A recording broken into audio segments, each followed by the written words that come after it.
Eso, dile de al lado, no es falta de entender, es falta de confiar. Así que empieza a confiar. Bueno, ¿quiénes vienen a que Dios les hable en el día de hoy? Amén. Levanta tu mano derecha y dile, Señor Jesús, yo sé que tú estás en este lugar y yo sé que tú me vas a hablar. Ayúdame a escuchar, a entender y a practicar. Y todos decimos, amén, amén. Bueno, estamos en esta serie. ¿Cómo se llama nuestra serie? Este será mi año. Amén. ¿Este va a ser tu año o no? Bueno, Dios nos ha hablado que Él tiene algo nuevo para nosotros y que Él nos está llevando hacia eso nuevo. Sin embargo, también nos está advirtiendo que no podemos permitir que nada nos desvíe. Porque para poder llegar a los destinos de Dios es importante que tú permanezcas en el camino del Señor. En aquel a través del cual Él te está guiando para llevarte hacia lo que Él te está prometiendo. Y sabemos que Dios tiene preparado algo grande para nosotros. Pero también sabemos que solamente podremos vivir lo grande que Dios tiene para nosotros si nosotros continuamos creyendo en Él y avanzando. Y hoy justamente te quiero hablar de eso, te quiero hablar sobre la fe, porque la fe es supremamente importante. Es tan importante que la palabra de Dios dice que sin fe es imposible agradar a Dios. Eso quiere decir que no importa lo que tú estés haciendo, tú puedes estar lleno de buenas obras, pero si tú no tienes fe, tú no estás agradando a Dios. Porque para empezar a agradar a Dios, tú tienes que creer en Él y tienes que creerle a Él. La palabra nos dice en Hebreos capítulo 11, versículo 1, ahora bien, la fe es la garantía de lo que se espera, la certeza de lo que no se ve.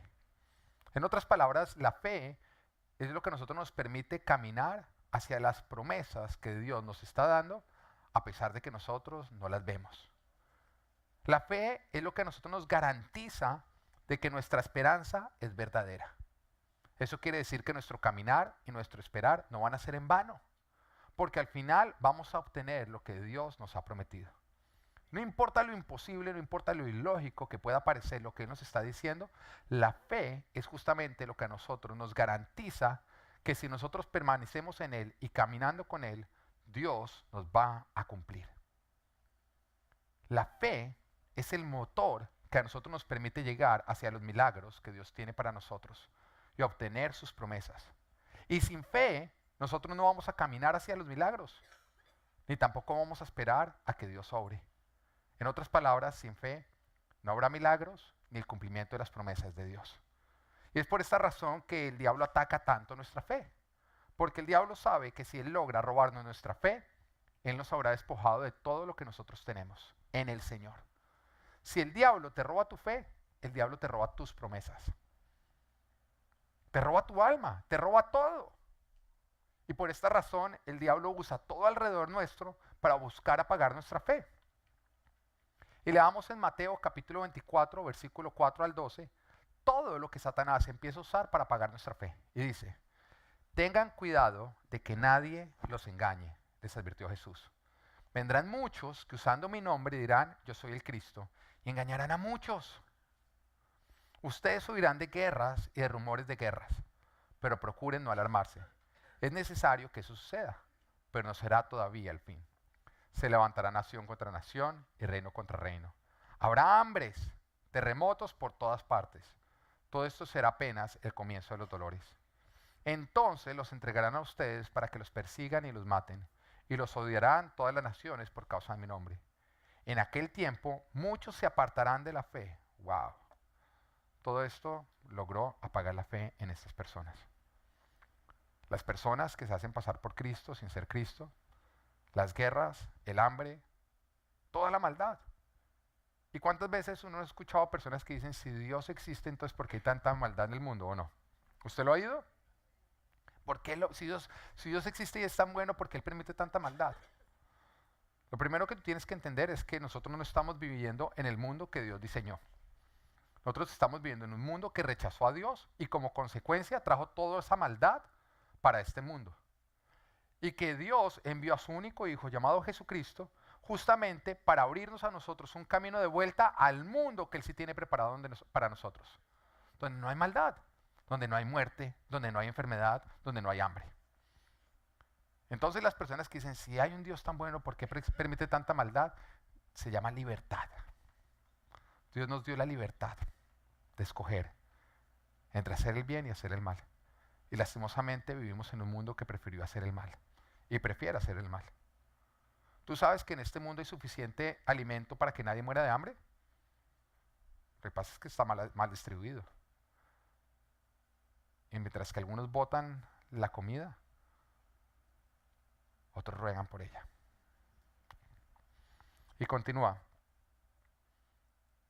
En aquel tiempo muchos se apartarán de la fe. Unos a otros se traicionarán y se odiarán. Y surgirá un gran número de falsos profetas que engañarán a muchos. Habrá tanta maldad que el corazón de muchos se enfriará, pero el que se mantenga firme hasta el fin será salvo. Mira, este versículo nos está hablando a nosotros de engañadores, nos está hablando de guerras, de hambrunas, de pobreza, de desastres naturales, de persecución cristiana, nos está hablando a nosotros de odios y de traiciones. Ahora te voy a decir algo, para que el odio o la traición de una persona nos afecte a nosotros, es porque viene de parte de una persona que nosotros amamos y que es cercana, ¿o no es así? Porque si a nosotros nos odia un desconocido, pues a ti qué te importa o no. Pero para que nos afecte tiene que venir de alguien cercano. Hay dos tipos de personas que nosotros nunca olvidamos. Los que tocan nuestro corazón y los que rompen nuestro corazón. Esos son dos grupos de personas que jamás vamos a olvidar, ¿no es así? Pero para que alguien rompa tu corazón, primero tiene que haber tocado tu corazón. Y eso es lo doloroso, ¿no? Que los que un día tocaron nuestro corazón, otro día lo rompieran. Y el diablo usa todo eso para tratar de apagar nuestra fe. Pero mire que también nos habla de falsos profetas. Personas que usan a Jesús y su palabra para engañar a otros, para usarlos, para confundirlos, para manipularlos y para robarlos. Y a todo esto la palabra lo está llamando maldad. Y nos está diciendo que Satanás usa toda esta maldad para enfriar el corazón de los cristianos y apagar nuestra fe. Porque Satanás sabe que si nos roba nuestra fe, nos habrá despojado de todo lo que nosotros tenemos que realmente vale. Y por eso Satanás va a usar la maldad a nuestro alrededor para buscar apagar nuestra fe. Pero por otro lado, la palabra también nos está animando a nosotros, y es un llamado de parte de Dios, de que a pesar de la maldad que nosotros estamos viviendo a nuestro alrededor, debemos mantenernos firmes. Y que de eso depende nuestra recompensa. El Señor nos está diciendo, mira, a pesar de que van a venir personas a engañarte, de que vas a haber guerra a tu alrededor, de que va a haber hambrunas, de que va a haber pobreza, desastres naturales, persecución a causa de mi nombre, odios y traiciones por parte de aquellos que están supuestos a amarte, a pesar de los falsos profetas, de personas que haciendo uso de mi palabra, de mi nombre, buscan engañarte y manipularte. A pesar de todo eso, tú no puedes permitir que tu corazón se enfríe y que tu fe se apague. Porque si tú permites que eso ocurra, Satanás te habrá robado tu fe y te habrá despojado de todo. Y esa es la lucha que tenemos que vivir todos los cristianos. Tú no estás solo. Todos nosotros tenemos que vivir esa lucha. Satanás tratando de apagar nuestra fe, usando la maldad a nuestro alrededor, las cosas malas y dolorosas que nosotros vivimos, y Dios animándonos a permanecer firmes en nuestra fe y a no permitir que nada la apague. Porque si algo apaga nuestra fe, habremos perdido toda esperanza. Ahora, no sé tú, pero yo, este va a ser mi año, y yo no voy a dejar que nada apague mi fe. Ese es justamente el título de hoy. Este será mi año, no dejaré que mi fe se apague. Hoy quiero hablarte de tres cosas, o tres razones por las cuales tú no puedes permitir que tu fe se apague. Tres cosas que ocurren cuando nuestra fe se apaga. La primera de ellas, punto número 1. Cuando nuestra fe se apaga, dejamos de caminar hacia donde Dios nos quiere llevar. Cuando tu fe se apaga, tú dejas de caminar hacia donde Dios te quiere llevar. El Señor prometió que Él es nuestro guía, que Él es quien nos instruye y que nos muestra el camino que nosotros debemos tomar, ¿no? Él nos está guiando a nosotros. Pero la fe es lo que a nosotros nos permite escuchar a Dios y obedecerlo, seguirlo. Y cuando se apaga tu fe, no importa lo mucho que Dios te esté hablando, tratando de guiar, tú no lo vas a seguir a Él. Y por lo tanto no vas a poder llegar a donde Dios te quiere llevar. Mateo, capítulo 24, versículo 13 nos dice: pero el que se mantenga firme hasta el fin será salvo. Nos está diciendo eso, ¿no? Pero también nos está diciendo entonces que el que no se mantenga firme hasta el final, ¿qué pasa? Mira, la salvación nos habla a nosotros de vida eterna, sanidad, restauración, bendición, restitución en Cristo. Y nos está diciendo que no es el resultado de lo que nosotros creemos en el principio, sino de mantenernos creyendo hasta el final. Y eso es una realidad para todas las bendiciones de Dios. No es como tú empezaste creyendo en ellas, sino si te mantuviste creyendo en que Dios te lo va a dar, eso es lo que va a permitir que tú lo obtengas. Porque nosotros podemos empezar bien. Dios nos habla, nos promete algo y empezamos a caminar en la dirección correcta, a un buen paso. Pero si nosotros permitimos que algo apague nuestra fe y cambiamos la dirección en la cual estamos caminando, o dejamos de caminar, pues en ese momento somos nosotros los que estamos renunciando a los destinos a los cuales Dios nos quiere llevar, ¿o no es así? Y no quiere decir que los destinos fueran falsos. Quiere decir que nosotros renunciamos a llegar a ellos a causa de dificultades que vivimos en el camino. Tú te montas en un bus y el bus va a Orlando. Y esa es la promesa que tú tienes, que el bus va a llegar a Orlando. Y empieza el bus a ir hacia Orlando, pero empiezan a ocurrir inconvenientes en el camino. Hay un trancón, se le pincha una llanta al bus y tienen que cambiarla. Y empiezan a ocurrir ciertas cosas que empiezan de pronto a retrasar o a hacer más difícil el viaje. Y un momento que todo eso a ti te lleva a tomar la decisión que ya no crees que ese bus vaya para Orlando. Tú dices, no, este bus no va para Orlando, me falló el conductor, y te bajas del bus. El bus continúa y llega a Orlando. ¿Era el destino falso? No, simplemente tú no te mantuviste y tú permitiste que las diferentes circunstancias apagaran tu fe y que te bajaras y que renunciaras al destino al cual te estaban llevando. Y lo mismo ocurre con el Señor. Cuando nosotros, a causa de las diferentes situaciones que vivimos, dejamos de creer y renunciamos a nuestra fe, estamos renunciando a caminar detrás de Él y a llegar a los lugares a los cuales se nos está llevando. Mira cómo Jesús se presenta. Juan capítulo 14, versículo 6. Él dice, yo soy el camino. Me encanta, el camino. Es la forma en que Él se presenta. No dice, yo soy el destino. Todo el que cree en mí o me ve, llegó. No dice, yo soy el camino. Y eso quiere decir que nosotros obtenemos las bendiciones que Cristo tiene para nosotros, no cuando lo vemos, sino cuando lo recorremos.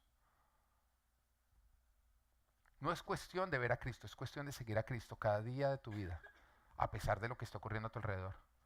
Pero cuando tú permites que tu fe se apague, tú dejas de caminar hacia donde Dios te quiere llevar y dejas de obtener lo que Dios tiene preparado para ti. La Biblia nos relata una oportunidad en que Jesús viene bajando de una montaña. Él estaba con 3 de sus discípulos y cuando llegó a la parte baja de la montaña se encontró con un alboroto. Había un hombre que tenía un hijo endemoniado y le había pedido a los discípulos de Cristo que se habían quedado abajo de la montaña que expulsaran afuera ese demonio. Pero los discípulos no habían podido expulsar el demonio. Así que este hombre estaba desesperado. Nos dice la palabra que desde niño su hijo venía sufriendo estos episodios, que había perdido el habla, que sufría de ataques, que echaba espuma y que en varias oportunidades el demonio se había apoderado del niño y lo había arrojado al agua y al fuego para tratar de quitarle la vida. Y si yo me pongo en la posición de este hombre y es mi hijo el que está sufriendo eso, pues uno logra entender que estaba pasando por una situación difícil, ¿o no es así? Porque era un peligro constante para la vida de este niño. Y viene este hombre y llega donde los discípulos de Cristo y les dice, ¿ustedes pueden ayudarme? Y el hecho de que los discípulos hubieran intentado quiere decir que ellos le dijeron, claro que sí. Y no obtiene respuesta. Este hombre estaba frustrado, tenía frustración. Y todas estas circunstancias, lógicamente, habían venido amenazando su fe. Mira lo que nos dice el versículo, Marcos capítulo 9, versículo 22 y 23, dice, si puedes hacer algo, ten compasión de nosotros y ayúdanos. Esta es la forma en la que se está presentando el hombre ante Jesús. Si puedes hacer algo, ten compasión de nosotros y ayúdanos. Si puedes hacer algo. Ahora, ese si puedes, ¿qué muestra o qué evidencia? duda. Es como, no, pues si usted puede hacer algo, por favor tenga compasión, ayúdenos. Y mira lo que le dice el Señor. ¿Cómo que si puedo? Para el que cree, todo es posible. Sí creo, exclamó de inmediato el padre del muchacho. Ayúdame en mi poca fe. La única condición que siempre puso Jesús para hacer un milagro es que hubiera fe. Esa siempre fue la condición del Señor. Si había fe, Él hacía milagro. Si no había fe, decía que no hacía milagro y se iba para otro lugar donde se hubiera fe. El Señor no pedía nada, pedía fe, que las personas siguieran creyendo. Pero cuando las personas permitían que su fe se apagara, en ese momento el Señor dejaba de orar. Mira, el Señor no pedía una gran fe. Él pedía una pequeña fe, que era simplemente tomar la decisión de que iban a seguir confiando en Jesús, independiente de lo que la situación estuviera diciendo a su alrededor. Y que iban a seguir yendo en pos de Jesús, independiente de lo que estuviera ocurriendo. Con un pequeño acto de fe, ya el Señor tomaba eso como un grano de mostaza y lo convertía en una gran hortaliza, en una fe que mueve montañas. Y era lo único que el Señor decía. Si hay fe, yo voy a hacer milagro. Él no exigía mucho. Y nos damos cuenta que este padre no tenía fe, no tenía mucha fe, había algo de fe y fue suficiente para que Jesús hubiera sanado al joven, porque lo sanó. Pero la fe es tomar la decisión de que no importa las circunstancias, no importa lo que tú has vivido en el pasado, no importa que te hayan fallado otros discípulos del Señor, tú sigues creyendo y tu confianza está puesta en Jesús. No importa lo que tú estás viviendo, no importa si entiendes o no entiendes, no importa si te duele o no te duele, no importa si es justo o no es justo. No importa lo que otros hayan hecho, si te han fallado o no te han fallado. No importa si lo que ellos han hecho es correcto o incorrecto. Pase lo que pase, tú no puedes permitir que nada apague tu fe. Porque si el diablo logra que se apague tu fe, entonces te habrá robado todos los destinos que Dios tiene preparados para ti. Amén. Están regañados, ¿no? Punto número 2. Cuando dejamos que nuestra fe se apague, cambiamos las bendiciones de Dios por platos de lentejas.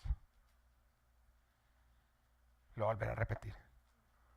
Cuando permitimos que nuestra fe se apague, cambiamos las bendiciones de Dios por platos de lentejas.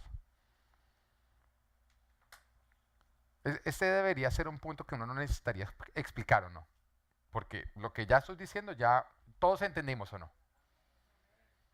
Cuando tú permites que tu fe se apague, tú tomas las bendiciones que Dios tiene para ti y Satanás te ofrece basura y tú renuncias a las bendiciones y obtienes la basura como si fuera lo mejor que tú pudieras llegar a obtener. ¿Y de dónde viene la expresión platos de lentejas o cambiar las bendiciones de Dios por platos de lentejas? Nos habla a nosotros de Esaú. Recordemos que Esaú y Jacob eran los hijos de Isaac y eran mellizos, pero el primero en nacer, ¿quién fue? Esaú. Y después, inmediatamente cuando nace, viene Jacob detrás de él, tomándole el talón, como diciendo, voy detrás de lo que te pertenece a ti. Estos eran los nietos de Abraham. Y el primero en nacer tenía derechos de primogenitura. ¿Qué significaban los derechos de primogenitura? Significaba una doble herencia con respecto a sus hermanos. No solamente estamos hablando nosotros de riquezas mundanas, estamos hablando de una preeminencia espiritual, de un derecho al sacerdocio y a la bendición de Dios. Ahora recordemos que estos eran los nietos de Abraham. La bendición que recibió Abraham es tremenda bendición. Si Dios te bendice a ti con las palabras que bendijo Abraham, vete muy contento. Porque el Señor dice que lo va a bendecir tanto, tanto, tanto, que todas las naciones de la tierra van a ser bendecidas a causa de él. En otras palabras, el Señor lo va a llenar de tanta bendición que esa bendición se va a derramar sobre todas las naciones de la tierra. Lo hace padre de multitudes. El Señor empieza, mejor dicho, las bendiciones de Abraham eran tan fuertes que las personas, los enemigos de Abraham, veían a Abraham y decían, no seamos más enemigos, seamos más bien amigos, porque claramente la bendición de Dios está sobre ti. Y esa bendición la había heredado Isaac. Y ahora, por derecho, la debía heredar ¿quién? Esaú, el primogénito, el primer hombre en nacer. Y sin embargo nos dice que un día él llegó a la casa y llegó con mucha hambre. Cuando de pronto se encontró con que Jacob había cocinado un plato de lentejas, un guisado. Y cuando vio el plato de lentejas, el guisado, le dice, Jacob, regálame de esas lentejas porque tengo un hambre tremendo. Y Jacob lo mira y le dice, te las cambio por tus derechos de primogénito. Y en ese momento sacó el tabasco y lo puso así al lado. Y lo miró así y le picó aguacatico porque sabe más rico con aguacatico. Y lo empezó así a oler. Y nos dice que Esaú miró eso y se le empezó a aguar la boca, así como a muchos se les está aguando. Tranquilo, la cafetería está abierta ahorita al final. Y empezó a mirar eso y dijo, pues ¿de qué me sirven los derechos de primogénito con este hambre que tengo? Y se los cambió. Le hizo la transacción. Por un plato de lentejas le entregó sus derechos de primogénito. Por calmar un hambre del momento, Esaú cambió las bendiciones y las promesas de Dios por un plato de lentejas. Algo que le calmó su hambre de manera temporal, pero que le dio un vacío y un hambre por el resto de la eternidad. Por un momento de placer, cambió algo que le iba a acompañar el resto de su vida. Por un momento de placer, por calmar la gana del momento. Y tú y yo hemos estado en esa posición, enfrente del pecado, y el pecado nos dice, esto va a ser tan rico que va a valer la pena. Todo lo que vas a tener que cambiar por esto. Pero lo cierto es que el placer del pecado dura tan poco tiempo. El efecto del plato de lentejas dura tan poco tiempo. A las 2 horas uno ya tiene hambre. Nuevamente. Y ahí empieza uno a entender lo que uno entregó. Y yo me doy cuenta que una de las razones por las cuales las personas cambiamos o estamos tentados a cambiar las bendiciones de Dios por platos de lentejas, que siempre termina en el inodoro, ¿no? No se escandalice, es verdad. Todos los platos de lentejas terminan en el inodoro. Los ricos y los feos. Y una de las razones por las cuales nos vemos tentados a cambiar las grandes bendiciones de Dios por algo que termina en el inodoro es porque dejamos de creer que Dios va a cumplir lo que nos prometió y permitimos que nuestra fe se apague. Y cuando llegamos a ese punto creemos que la mejor opción que nosotros tenemos es lo que el diablo nos está ofreciendo en ese instante. Vemos ese plato de lentejas como esta es la última oportunidad. Después de eso, si usted lo deja pasar, se murió de hambre. No viene nada mejor. Esta es la mejor oportunidad que usted se va a presentar en toda la vida. Y eso pasa cuando se apaga nuestra fe. Que vemos un plato de lentejas como la mejor oportunidad que nosotros llegaríamos a tener. Y si dejo pasar este plato de lentejas y después no viene nada. Pero te voy a decir algo. Siempre que Dios tiene para ti una bendición, para cada bendición que Dios tiene para ti, Satanás tiene un plato de lentejas. Para cada promesa que Dios te da, Satanás ya tiene preparado un plato de lentejas que te va a ofrecer. Y siempre Satanás ofrece los platos de lentejas justo antes de que llegue la bendición de Dios. Porque si Él la ofrece después de que Dios ya ha entregado la bendición, tú no se la vas a cambiar. Él lo sabe. Pero Él dice, voy a esperar a que esta persona esté pasando por harta hambre, que es cuando normalmente la fe empieza a flaquear. Y cuando esté pasando por ese hambre tan fuerte, su fe esté flaqueando, le va a ofrecer ese plato de lentejas y le va a hacer creer que esa es la mejor opción que él tiene. Y de esa manera le embuto este plato de lentejas y le robo la bendición de Dios. Y le cambio algo eterno por algo temporal. Para cada bendición que Dios tiene para ti, Satanás tiene un plato de lentejas. Y le voy a hablar a los solteros, porque yo pienso en ustedes. Yo sé que es difícil ser soltero y uno quiere casarse porque hay soledad, porque un montón de cosas, y de pronto entra una desesperación. Y yo también lo vi, por eso los entiendo. Yo tuve que esperar a mi esposa por 3 meses. Fue durísimo esperarle a que Dios me la entregara. Pero yo creo que Dios me puso en esa espera para entenderlos. Los 3 meses más difíciles. Les voy a decir algo. Dios tiene para ti una persona que Él creó para ti. Pero antes de que Dios te entregue a esa persona, Satanás va a venir a ofrecerte un plato de lentejas. Y cuando te ofrezca ese plato de lentejas, que no es cristiano, pero uno lo mira, el plato de lentejas debía parecer rico, ¿o no? O sea, debió oler bien. Debía tener buen aspecto. O sea, te estoy contando que había tabasco y aguacatico adentro, ¿no? Se veía delicioso. Y así va a aparecer tu plato de lentejas. Se ve como, Usted no se imagina, pastor, el banquete que me apareció. Plato de lentejas. Apenas haga la transacción, vas a perder la bendición que Dios tenía para ti, porque no se puede, no, Señor, ya me comí el plato de lentejas, ahora sí dame la bendición. No, lo cambiaste. Y tú pierdes las bendiciones de Dios por cambiarlos por platos de lentejas. Y el problema del plato de lentejas es que en el momento puede parecer muy rico, pero de pronto empieza a aparecer nuevamente ese hambre, esa soledad. El plato de lentejas no solucionó lo que estaba prometiendo que solucionaría. Pareció solucionarlo por un momento, por un tiempo, pero después volvió a reaparecer. No cambie las bendiciones de Dios por platos de lentejas. Y cuando el diablo te esté ofreciendo platos de lentejas, recházalos. Y mira a Dios y dile, ¿sabes qué, Señor? Yo no voy a dejar que mi fe se apague. Y no voy a cambiar tus bendiciones por la basura que Satanás me está ofreciendo. No importa que parezca deliciosa o huela bien. Amén. Punto número 3. Cuando permitimos que nuestra fe se apague, dejamos de ver lo que Dios está haciendo. Cuando tú permites que tu fe se apague, no importa lo que Dios esté haciendo o haya hecho, tú no lo vas a poder ver. Tu milagro puede estar ya a la puerta del horno, listo para ser sacado. Puede ya haber salido y estar frente a ti. Pero cuando tú permites que tu fe se apague, tú no lo vas a poder ver. Porque la única manera en que nosotros podemos ver lo que Dios ha hecho y está haciendo es si nosotros todavía tenemos fe. Y volvamos a la historia del hombre que tenía el hijo endemoniado. Y leamos Marcos capítulo 9, versículo 21 al 26. ¿Cuánto tiempo hace que le pasó esto? Le preguntó Jesús al Padre. Desde que era niño, contestó. Muchas veces lo ha echado al fuego y al agua para matarlo. Si puedes hacer algo, ten compasión de nosotros y ayúdanos. ¿Cómo que si puedo?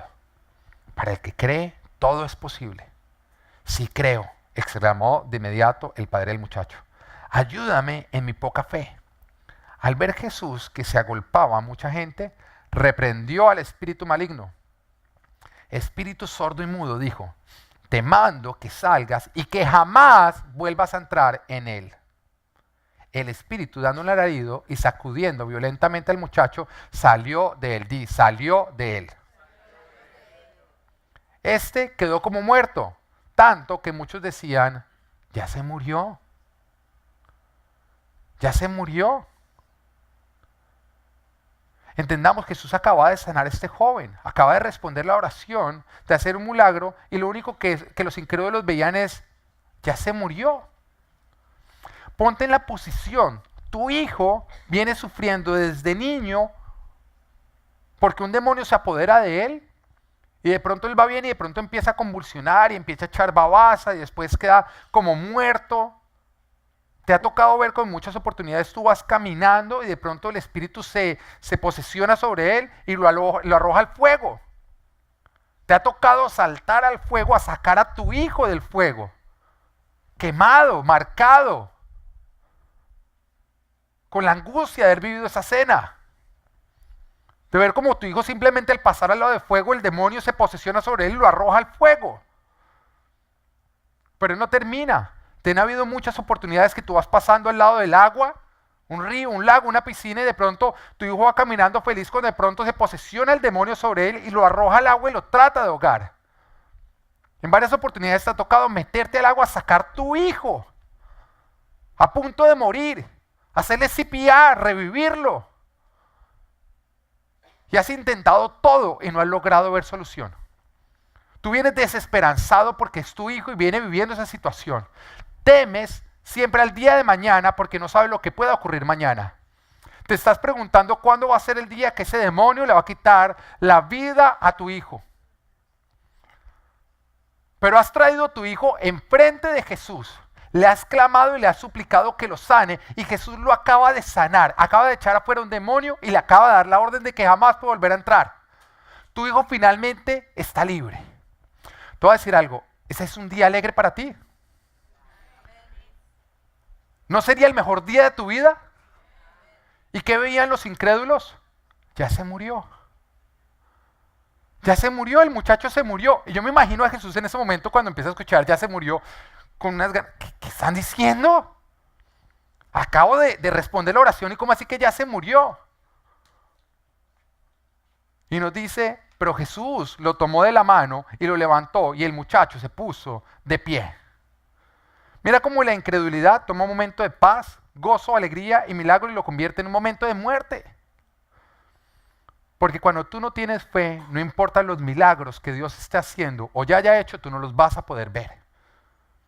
Tú vas a cambiar un momento de vida por momentos de muerte a causa de tu incredulidad. Debido a que has permitido que tu fe se apague.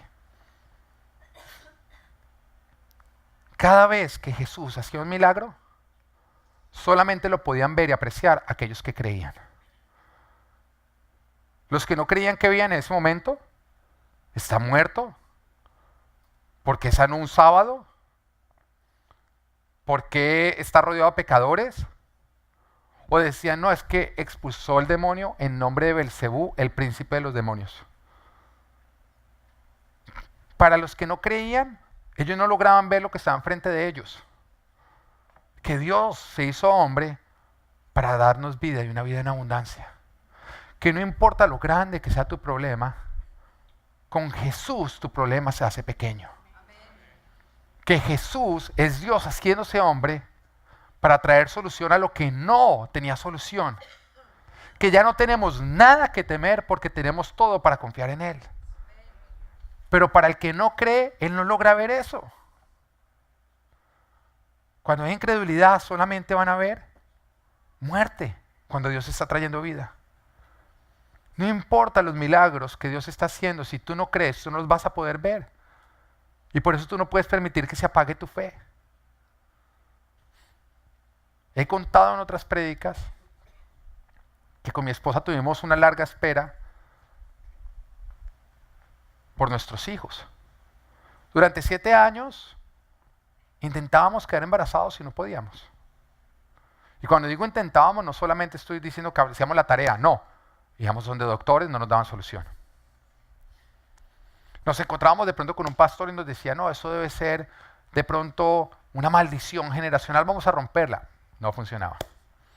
De pronto nos encontrábamos con otra persona que nos decía, no, esas son unas áreas cautivas que toca entrar en ayuno y en oración a remover y echar a machete espiritual. Entramos a echar machete espiritual, no funcionaba nada. No podíamos caer embarazados. Oiga, hasta que llegó el día, 7 años después, quedamos embarazados. Y recuerdo yo que era miércoles cuando nos enteramos de la noticia que estábamos embarazados y el domingo era el Día del Padre. Entonces guardamos silencio, no le contamos a la gente. Y el domingo empiezo yo a predicar. Y recuerdo que la prédica era sobre el Padre de tus deseos, en el cual yo hablaba que cuando nosotros permanecemos en Dios y creemos a Dios y seguimos a Dios, Él nos concede los deseos de nuestro corazón. Y animaba a las personas que sin importar cuánto tiempo ellos hubieran tenido que esperar, siguieran creyendo, confiando en Dios porque Dios iba a cumplir. Y un momento en que les dije, ustedes saben que con mi esposa hemos tenido una gran espera. Y les conté lo de los 7 años de espera. Y de pronto así de la nada cogí y se lo lancé a la congregación. Y estamos embarazados. Y recuerdo que todo el mundo en ese momento se emocionó. Recuerdo que me miraban, ¿es en serio? ¿Es en serio? Creían que, no, pues que voy a estar bobeando con eso. Claro que es en serio. Y la gente no sabía si celebrar o no celebrar. Dejamos que el pastor termine de predicar. Y al final de la predicación todo el mundo se levantó con lágrimas en los ojos. La gente lloraba. Lloraba como una Magdalena porque eso era una muestra de que Dios cumple las promesas. Y venían a nosotros y nos abrazaban. Y recuerdo que ese día nos fuimos a almorzar con la familia. Pero después cuando llegamos a la casa, a eso de las 8 de la noche, llegó un grupo como de 80 personas al apartamento, sin ser invitados. Pero cuando es a celebrar, tú no necesitas ser invitado, además traían pizza. ¿Ah? Pastor, vamos a celebrar con pizza y con café. Y esos son 2 ingredientes muy importantes para que una celebración sea buena. ¿Ok? Si el Señor viniera en esta época, Él no convertiría el agua en vino, la convertiría en café. Amén. ¿Estamos de acuerdo? Y el pan en pizza, multiplicaría las pizzas. Entonces, bueno. Y llegaron al apartamento, me acuerdo que empezamos a alabar a Dios, tocamos guitarra, alabamos al Señor porque finalmente había cumplido lo que Él había prometido. 2 semanas después, Vamos a un chequeo médico y nos dicen que perdimos nuestro embarazo. Y recuerdo que me tocó pararme en ese mismo púlpito, 2 semanas después, a contarle a la congregación que habíamos perdido nuestro embarazo. Te voy a decir algo, fue duro ese día. Pero recuerdo que la palabra que Dios me dio fue justamente con la que inicié hoy. Si tú necesitas entender para confiar, tú no estás confiando. Pero un mes más adelante volvimos a quedar embarazados. Y con mi esposa nos alegramos mucho. Pero una semana después volvimos a perder ese embarazo. Perder un embarazo es algo que duele tanto, duele tanto, duele tanto. Lo sabemos los que hemos perdido embarazos, duele muchísimo. Y cuando tú llevas 7 años intentando quedar embarazado y tú has perdido la esperanza, tu fe está demasiado pequeña y tú logras quedar embarazado y pierdes ese embarazo, déjame decirte que eso es un atentado contra nuestra fe. Y yo recuerdo que eso fue lo que yo sentí como si mi fe se hubiera muerto. 2 meses más adelante volvemos a quedar embarazados de mi hijo Natán. Y recuerdo que fuimos a hacernos el examen de sangre y después en la tarde nos llama la enfermera a decirnos los resultados y tú sabes lo amable que son los enfermeros acá cuando te llaman a ti a darte resultados, ¿no? Son como, ¿qué hubo? Mire, el resultado es, bueno, me llamó así con esa amabilidad. Dice, ¿qué hubo? Mire, el resultado salió bien, su hijo, el embarazo está bien. Pero me decía eso y yo por el teléfono le decía, ¿cómo así? ¿Por qué está mal? ¿Qué pasó? Y la enfermera le dio una piedra. Que le estoy diciendo que está bien, no ha escuchado, los resultados muestran que están bien. Y me decía los números del resultado, como si uno supiera mucho lo que eso significa, pero me decía los números y me decía, todo está bien. Y yo otra vez le volví a decir, no, entonces está mal el embarazo, está mal el embarazo, ¿qué vamos a hacer? Y todavía le daba más piedra. Me decía, que está todo bien, ya le dije que todo está bien, desesperada, y me colgó el teléfono. Y entonces mi esposa me pregunta, ¿qué pasó? Yo le digo, no, pues ella dice que todo está bien, pero parece que todo está mal. Y recuerdo que llegué a la casa y me quedé dormido y el Señor me habló en mi sueño. Y me dijo, tu fe está tan muerta que no te permite ver que yo ya hice tu milagro. Necesitas creer o no lo vas a ver. Mi fe estaba tan muerta que yo no podía ver que Dios ya había hecho el milagro. Y cuando tú permites que tu fe se muera, no importa lo que Dios haya hecho o está haciendo, tú no lo vas a poder ver. Vayamos a los discípulos. Jesús había sido crucificado. Un día difícil, ¿o no? Pero a los 3 días Él había resucitado. Y cuando Jesús resucita, se presenta a ellos. Estamos hablando del mismo Jesús que se presenta con las llagas en sus manos, en sus pies. Y a pesar de eso, a pesar de que el mismo Jesús se les presentaba, ellos no lo lograban ver. El mismo Jesús mostrándoles como, soy yo, soy yo, soy yo, y ellos todavía no lo veían. Se les presentaba a plena luz del día. Conversaba con ellos. Comía delante de ellos. Y todavía ellos no lo podían ver. Jesús había resucitado. El milagro estaba ante sus ojos. Y todavía no lograban verlo. ¿Por qué? Porque su fe se había apagado. Y cuando tú dejas que tu fe se apague, no importa los milagros que Dios esté haciendo o vaya a hacer, tú no los vas a poder ver. Y lo más hermoso es como Jesús empieza a hacer todo para revivir su fe. Le empieza a hacer CPR a su fe para que reviva, ¿no? Nos damos cuenta que en otras escenas, cuando Jesús estaba con ellos y había incredulidad, Jesús los reprendía. Les decía, ¿hasta cuándo tendré que aguantarlos a ustedes? Hombres de poca fe. Pero en esta oportunidad no. Jesús no los reprendía. Jesús era consciente que ellos habían pasado por un trauma. Por momentos difíciles. Que ellos habían sido víctimas de la maldad a su alrededor. De los engaños, de las traiciones. De dolores inimaginables. Frustraciones. Cosas que habían salido no como ellos esperaban. Y el Señor estaba siendo paciente y amoroso con ellos. Y el Señor empieza a recordarles a ellos las promesas de resurrección. Se las explica más detalladamente. Y los empieza a animar a que vuelvan a creer, para que puedan ver lo que Dios, lo que Jesús había hecho, había resucitado. Pero cuando miramos el orden en que lo logran ver a Jesús, nos damos cuenta que era a medida de que iban creyendo que lograban verlo. Las primeras en haberlo visto fueron las mujeres, porque la fe de las mujeres es admirable, es increíble. Y nos dice que a pesar de que ellas vieron a Jesús crucificado un viernes, un sábado de no movimiento, mucha confusión, se levantaron un domingo y de madrugada fueron al sepulcro. Cuando iban camino, ellas sabían que era imposible prácticamente poner las especies al cuerpo de Jesús, porque había una gran roca que habían puesto que era imposible que unas mujeres pudieran moverla. Sin embargo, fueron hasta el sepulcro. Y yo te voy a decir algo, eso muestra fe. Porque lo que tú estás haciendo muestra en lo que tú estás creyendo. Y ellas caminaron hacia allá, sin entender, sin comprender, pero confiando. Y nos dice que cuando llegaron, encontraron que ya no estaba la roca. Entonces entraron y se encontraron con dos ángeles que les dijeron que no buscaran entre los muertos al que estaba vivo, porque Jesús había resucitado.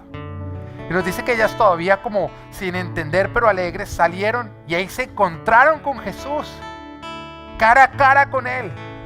Una de ellas no pudo contenerse, se lanzó sobre Jesús y empezó a abrazarlo, a un punto en que Jesús terminó diciéndole como: suéltame que todavía no he vuelto al Padre. Pero porque has creído, me puedes ver. Y nos dice que en ese momento, ya llenas de alegría por lo que acababan de experimentar, salieron corriendo a contarle a todos los discípulos del Señor que todavía lloraban por el que ya había resucitado. Porque eso pasa cuando hay incredulidad. Tú todavía lloras por algo que ya no está muerto, porque Dios ya revivió. Y llegaron a decirles a todos: hemos visto al Señor, Él ha resucitado. Y nos dice que para ellos les pareció una tontería, una bobada, no creyeron. Pero hubo uno de ellos que, a pesar de que le pareció tontería, salió corriendo y se fue hasta el sepulcro. Pedro. De pronto su fe estaba muy pequeña en ese instante, muy aporreada, pero todavía era la suficiente para hacerlo mover sus piernas rápidamente e ir hasta ese lugar. Y tú solamente vas hasta un lugar donde te han dicho que ha ocurrido algo que parece imposible de que haya ocurrido, si en ti todavía existe la fe de que pudo haber ocurrido. Nadie corre a ver algo que cree que no ocurrió. Y el que él corriera evidenciaba que él estaba creyendo. Porque vuelvo y lo repito, lo que tú estás haciendo evidencia si estás creyendo. Y por lo tanto, fue el siguiente en ver a Jesús resucitado. Poco tiempo más adelante, están dos de sus discípulos yendo camino a Emaús. Ellos ya habían escuchado el relato de las mujeres que dijeron que habían visto a Jesús resucitado, pero a pesar de eso, no creían. Y Jesús se les apareció y empezó a caminar con ellos. Ellos no lo reconocían. ¿Por qué? Porque no creían. Y empieza Jesús a hablarles a ellos, a recordarles las Escrituras y a explicarles cómo Jesús tenía que morir en una cruz para después resucitar. Pero a pesar de eso, ellos todavía no creían. Y Jesús insistía, hasta que en un momento lo logran ver porque creyeron. Y nos dice que en ese momento desapareció el Señor. Así que estos dos discípulos se devolvieron nuevamente a donde estaban el resto. Y cuando llegaron, estaban viendo como ellos habían escuchado el testimonio de otros, pero seguían sin ver y sin creer. Y mira lo que nos dice Lucas capítulo 24, versículo 33 en adelante. Al instante se pusieron en camino y regresaron a Jerusalén. Y allí encontraron a los 11 y a los que estaban reunidos con ellos. Es cierto, decían, el Señor ha resucitado y se le ha aparecido a Simón. Ya estaban creyendo. Los dos, por su parte, contaron lo que les había sucedido en el camino y cómo habían reconocido a Jesús cuando partió el pan. Todavía estaban ellos hablando acerca de esto cuando Jesús mismo se puso en medio de ellos y les dijo: paz a ustedes. Aterrorizados, creyeron que veían a un espíritu. Es increíble lo que la falta de fe te hace creer que tú estás viendo. Estás viendo tu milagro en carne y en hueso. Lo único que ves es un espíritu. ¿Por qué se asustan tanto?, les preguntó. ¿Por qué les vienen dudas? Miren mis manos y mis pies. Soy yo mismo. Tóquenme y vean. Un espíritu no tiene carne ni huesos, como ven que yo los tengo. Dicho esto, les mostró las manos y los pies. Como ellos no acababan de creerlo, a causa de la alegría y del asombro, les preguntó: ¿tienen aquí algo de comer? Y le dieron un pedazo de pescado asado. Mira lo hermoso el Señor. ¿Tú crees que el Señor tenía hambre en ese momento? Es como, uy, qué hambre, tiene algo de comer. No, era como, ¿cómo hago para que la fe de ustedes se reviva? Y cada cosa que él hacía era hacerles enviar esa fe, porque el Señor tenía grandes milagros que ellos no podrían ver a menos de que volvieran a creer. Le dieron un pedazo de pescado asado, así que lo tomó y se lo comió delante de ellos. Luego les dijo: cuando todavía estaba yo con ustedes, les decía que tenía que cumplirse todo lo que está escrito acerca de mí en la ley de Moisés, en los profetas y en los salmos. Entonces les abrió el entendimiento para que comprendieran las escrituras. ¿Has dejado de ver lo que Dios está haciendo a causa de tu incredulidad? ¿Qué fue aquello que enfrió tu fe? ¿Acaso alguien te falló? ¿Viste un falso profeta usar a Jesús y su palabra para engañarte y manipularte? ¿Acaso es la maldad que hay a tu alrededor? ¿Quién fue el que te traicionó? ¿Quién fue el que rompió tu corazón? ¿Qué escena fue la que tú viviste de muerte, que permitiste que apagara la fe que hay en ti? Hoy el Señor te dice: no permitas que tu fe se apague, porque si permites que tu fe se apague, dejarás de caminar a donde yo te quiero llevar. Cambiarás tus bendiciones por platos de lentejas. Dejarás de ver lo que yo estoy haciendo y ya he hecho. No sé tú, pero yo, este será mi año y no dejaré que mi fe se apague, porque yo sé que mi Dios cumple y en Él confío y en Él espero. Amén.